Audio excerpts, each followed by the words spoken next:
Ready 1 2 3 start.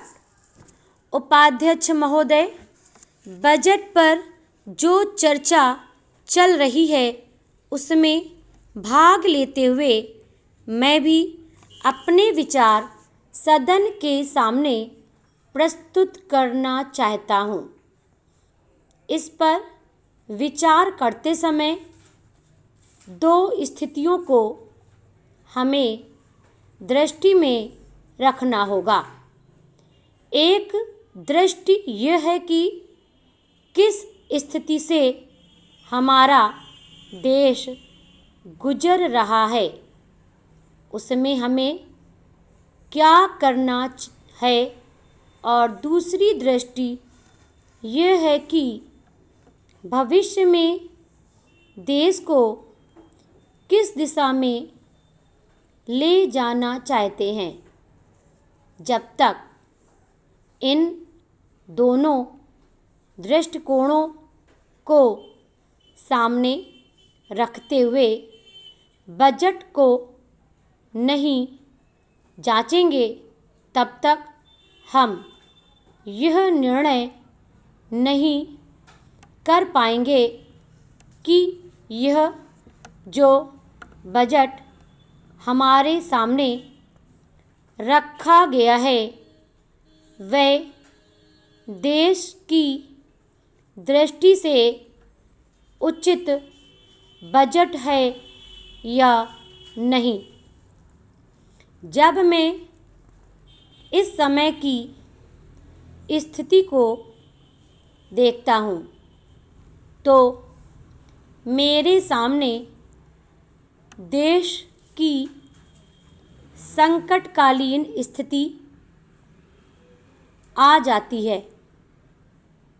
किस तरह से चीन और पाकिस्तान की तरफ से हमको खतरा है, किस तरह से वे देश पर हमला करना चाहते हैं और किस तरह से हमारी आपसी एकता को मिटाकर हमको लड़ाकर देश में देशद्रोह फैलाना चाहते हैं।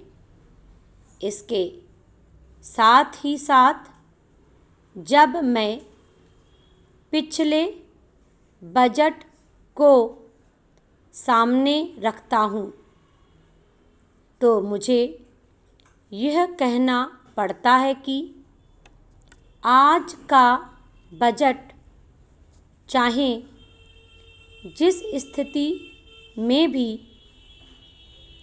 रखा गया हो, बहुत सुंदर बजट है।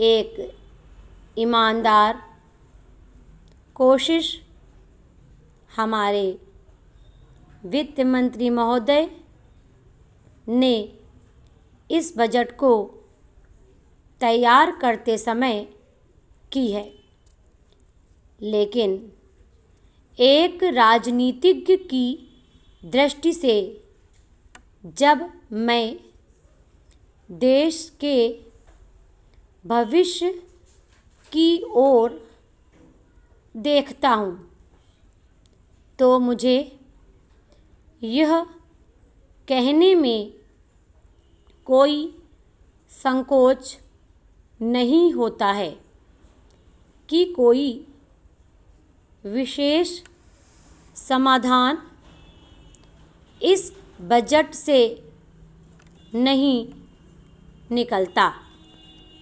मैं जिस पार्टी से संबंध रखता हूँ उसका जो उद्देश्य है उसको सामने रखते हुए मैं यह कह सकता हूँ कि जो हमारे सामने आदर्श हैं वे सब आज ही पूरे नहीं हो सकते।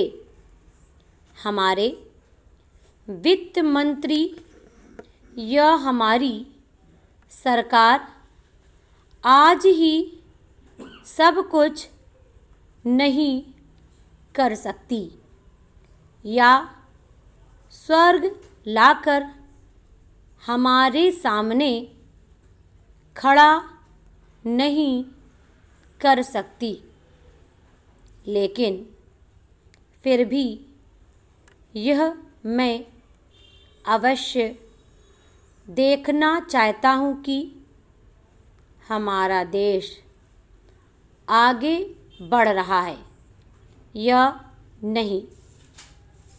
जिस दिशा में हम आगे नहीं बढ़ रहे हैं उसे देखकर मुझे निराशा अवश्य होती है। जो प्रस्ताव कांग्रेस अधिवेशन में पास हुआ उसके मूलभूत विचार मैं आपके सामने रखना चाहता हूँ।